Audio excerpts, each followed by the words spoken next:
Dumela, hello, my fellow person, my fellow human being. Welcome to Sinentsika Cancer Content. My name is Letseho, also known as Sinentsika. Welcome to a vlog, first vlog of this channel. As a new channel, I am trying, you guys, to find my mojo. I'm trying to find my feet. I'm trying to discover what my style is going to be. I started out with talking headshots, like so, like now. And then I decided that, you know what, the time is now to see how I'm going to incorporate vlogs now rather than later. So this is a vlog about cancer risk factors. I want to say that this was inspired by my 9-year-old son, who asked me some tough questions the other day. One of them being, "Mommy, when did cancer start?"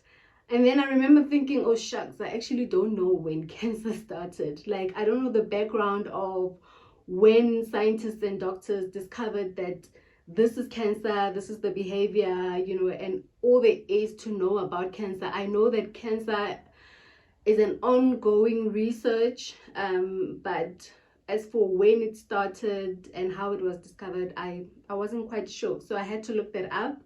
And his follow-up question after that was, what causes cancer? Well, that wasn't a difficult one. I obviously know what causes cancer, and I had to take him through the different risk factors. Obviously, I had to explain according to his age so that he can understand. And by the time I was done explaining to him, I realized that, you know what, I should actually bring this to you guys, to YouTube, because they are people that are asking themselves out there, you know, what causes this cancer, and there are people that are still clueless and that are living their day-to-day lives unaware that they're actually putting their lives at risk. So this is going to be a vlog that creates consciousness. If you're already aware that these are the risk factors, hopefully it will create consciousness and day in the life of unhealthy habits. This is to demonstrate the two differences, because guys, cancer is in our daily lives. It's in our daily routines. Well, for some cancers, let me correct that. For some cancers, there are cancers and risk factors that are completely out of our control. And then there are those that are literally in the palm of our hands. We have control over it. We get to decide that, you know what, I'm going to be healthier or unhealthier. Like, it is up to us, right? So I want you to just sit and watch the vlogs, try to see where the risk factors are. I'm not going to talk in between. I just want you to watch and observe, and then in the middle somewhere, or at the end, or both, then I will come in and discuss some of the things. I am demonstrating this myself because I am not here to present perfection or promote perfection or claim perfection in any way. I am very much also guilty of sometimes choosing habits that aren't the best for me. I'm only human, but yeah, I think together we can just like try and get ourselves out of that hole that we all fall into from time to time. I think the most important thing is how you come back. You know, if you've had a bad week of bad habits, the most important thing is to come back.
person, thank you for watching up to this point. Today is Saturday and I want us to discuss day 1 of Day in the Life of Unhealthy Habits.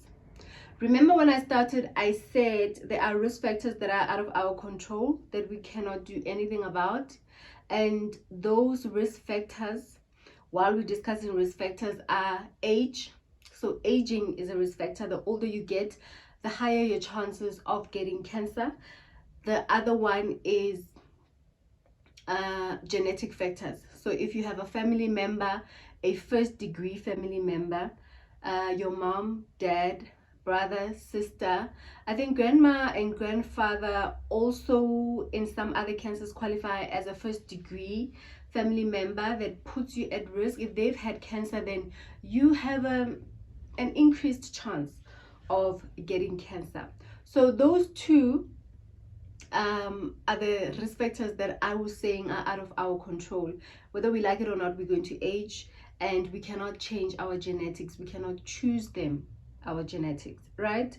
So in the vlog, the first risk factor that comes through there is sunlight.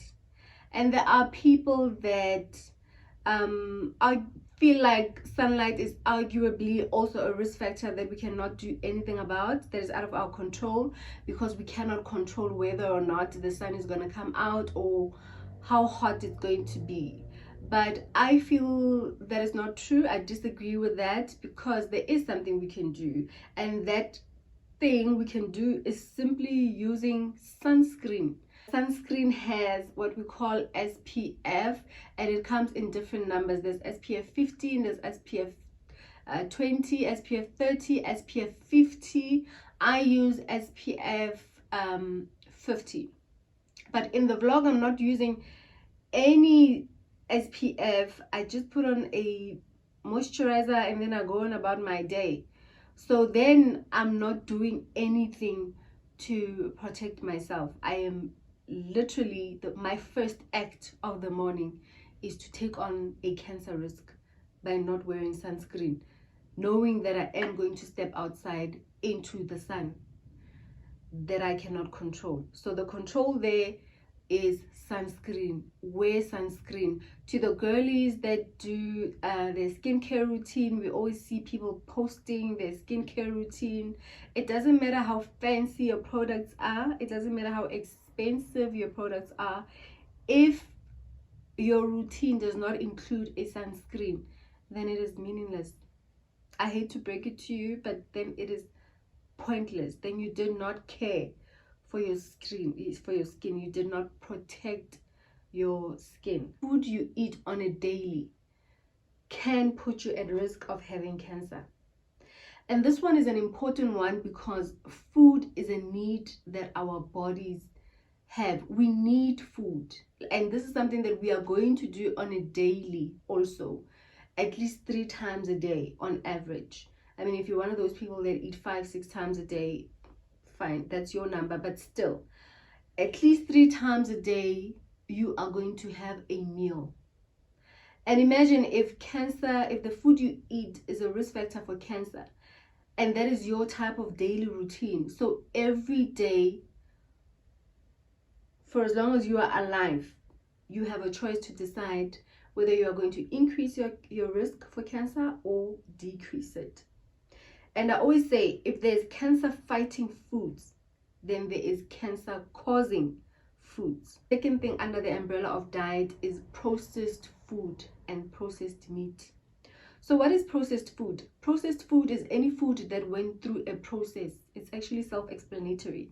Any food that went through a process to modify the food into a different form from what it originally was, right? So you see me there putting powder milk in my coffee. And powder milk, I mean, even milk from the store, the normal cow milk, is processed, but powder milk is now a different form of process. Like the processing that happened there, yeah. And then there is processed meat, which is a significant risk factor for cancer. So what is processed meat? Again, any food that went from one form into another. So there you see me eating chicken Viennas, you see me eating liver spread, you see me eating processed cheese. Okay, that's not a processed meat, but the cheese is processed. And then also there's acha. On the processed food, so the chicken Viennas went from being chicken to being chicken Viennas. So they are processed. So, but in the ingredient packaging, which I'm going to add on the screen, you will see the many other ingredients that were added onto this chicken to turn it into a Vienna. So it wasn't just chicken that was chicken and then it was processed and voila, there was a Vienna. No. Unfortunately, that is not the case. Many other things have to be added onto it, sometimes flavorings, colorants, and the one other thing that makes it so dangerous for us is preservatives. So the examples of processed foods is Viennas, polony, ham, bacon, salami, biltong, especially if it's what is that, wors, biltong, sausages themselves, they are processed meats, chicken nuggets, chicken beef patties. Preservatives are the third thing under the umbrella of diet that increases your cancer risk. And all of these foods have these preservatives. And again, with preservatives, the term is self-explanatory. If food has preservatives is used to preserve the food to be in that form for longer. So anytime you see food that has a long shelf life, and when you look at that expiry print on the food, from the time it was packaged to the time to its best before date, if that period is like 6 months or more, then it's the preservative and the chemicals that are on there. And these are what increases our risk for cancer. Shelf life, food that is given long shelf life. Those Viennas and the Polonies, for as long as they're in the fridge, they're gonna stay fresh for a whole year. As long as it has not expired yet, it will stay fresh for a whole year. But the chicken itself that made this Vienna and made this chicken Polonia and made these nuggets, if that chicken itself in its natural form had to stay that long for a whole year, I mean, come on, even if it's in the fridge, you and I both know that when you cook it, it's gonna start going off. Actually, it will have a smell, even if it's in the fridge.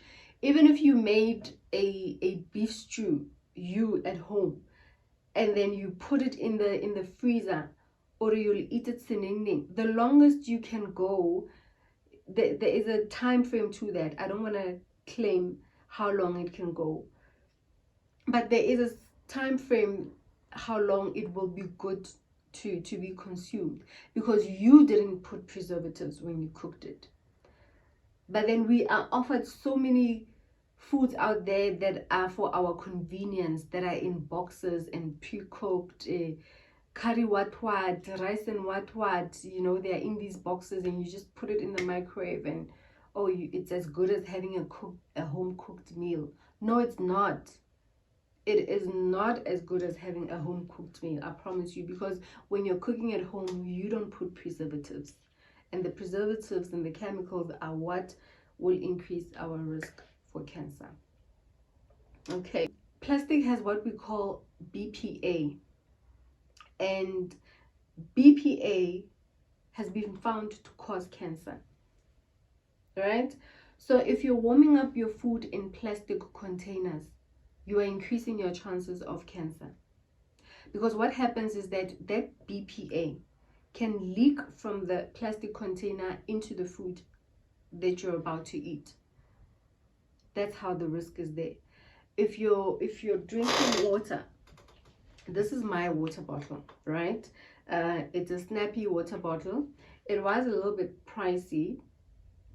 Snappy, reach out to me.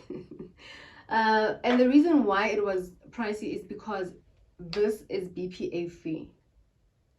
And a BPA-free plastic container will be a bit more pricey because it offers you, it has value, it has that healthcare value.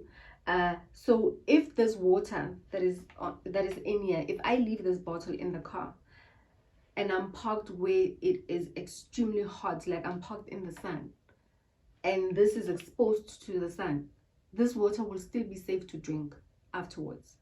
However, in a normal water bottle, like the ones you buy for shopong, if you leave that water bottle in the car for long and the sun is just, you know, blazing hot, and even when you fill the water bottle you can feel hot, this water is hot, I recommend that you don't drink the water. Don't think that if you wait for it to cool off, or if you put it in the fridge, oh no, it's going to be fine to drink. No. If the BPA from the plastic did leak into the water, then you're going to drink that BPA. So rather not. Please, rather not. And that is the same for if you take a lunchbox for work. I highly recommend that you get a container like this, a glass container. This is my container for work. I put my lunch in here. I know all of us, like if you come here and you say, when you take out your food out of your container into a plate first before you eat, then that would be a first. Because in all my years that I have worked in working environments and in our jobs, we put our food in our scarf tin or whatever, you put in the microwave and you eat from there. And a lot of times those are plastic containers that are not BPA free. So every day that you are at work, you are eating BPA. We don't know how much of it, but there's a chance that it is leaking on there and you're eating BPA. Guys, remember with risk factors, we're talking about a chance that something will happen. That's why it's called a risk factor. So I'm not saying vele you're gonna get sun, you're gonna get cancer, this type of food you're gonna get cancer, plastic you're gonna get cancer. I'm not saying definitely you're gonna get cancer. Even people that smoke do not definitely get lung cancer. That's why they take the risk and they smoke anyway. But I am saying these are the risk factors. So in case you were not aware, make the choice only aware, you know? Or rather, even if you were aware but you were not conscious of it, now is the time for you to start being conscious. Alcohol. Oof. This is my risk factor. This is my risk factor. And I feel like this is how we should talk about risk factors, right? Not be judgmental about them, not stigmatize them, not make it an uncomfortable conversation. But when it comes to alcohol, wine is my risk factor. I have a guilty pleasure, and that is wine. I love my wine. I love my wine. But I am trying to make it an occasional habit that I have. I do not do it on a daily, because then it's a risk if you're doing it every day. Remember, this is day in the life. So I'm talking things that you are doing on a daily, and this is typically your lifestyle, right? So yeah, alcohol is a risk factor for cancer. The best is 0. To not drink alcohol, to completely eliminate your risk for cancer.